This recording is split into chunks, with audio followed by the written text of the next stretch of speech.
I think that more than humor, the issue here is satire, right? It's how you laugh of power or of way of being. But it's not an issue of books, it's an issue of culture, right?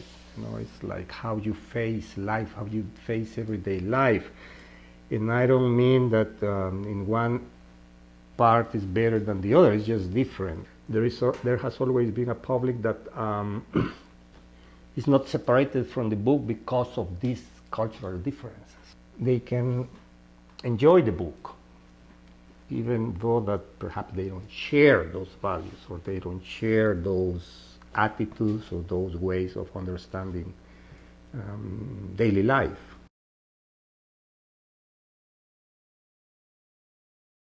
Paranoia is realism in some countries and has been like a very realistic way of behave, right? Because that's the only way of surviving.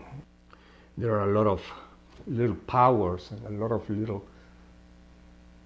groups that try to control society and be above the law and so, and that creates violence, and violence creates paranoia, right? So it's like a systemic issue. And torture is part of that too, because well, torture is everywhere.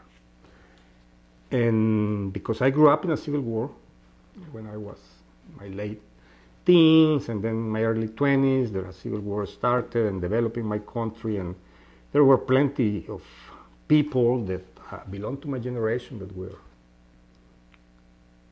killed or suffered torture, right? And I think that literature, in a sense, shows this kind of all problems of human being in a very precise society. So I show this kind of issues of violence, of paranoia, of torture, of trying to survive in a very precise society, that is the Central American society of the 80s and the 90s.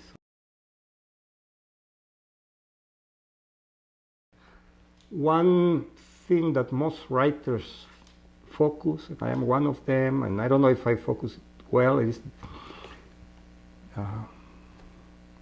the truth. You know, what's the truth? What's reality? Plots that I develop that have been based in real situations, but that I don't find or have not found the answer to what's true in that kind of situation, what's really true. And then I just recreate that in fiction, trying to get that true, and perhaps at the end I don't get it either, right? But I think that truth is one of the main points in writing, right? And what really happened.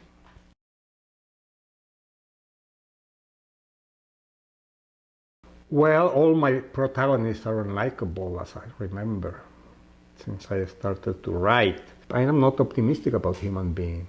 You know, I think that all the bad issues are in everyone, and I think that to write about nice people, for me, is boring. I think that writing is a process of self-discovery, because I think that a writer has a story, just one story.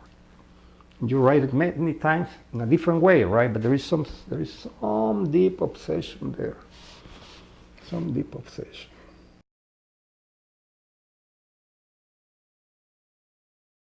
I come from a country, first of all, where people don't read, so I don't know if there will be any legacy, right? So my books are not read in my country, so like very few people read my books. I don't have the kind of ambitions that could have an American, a French, a German, or a Spanish writer, right?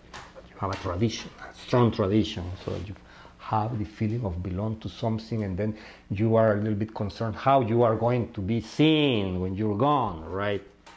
If I write, it's because I cannot avoid it, but because there is no strong national tradition, so I think that the most possible thing is that they are going to be forgotten.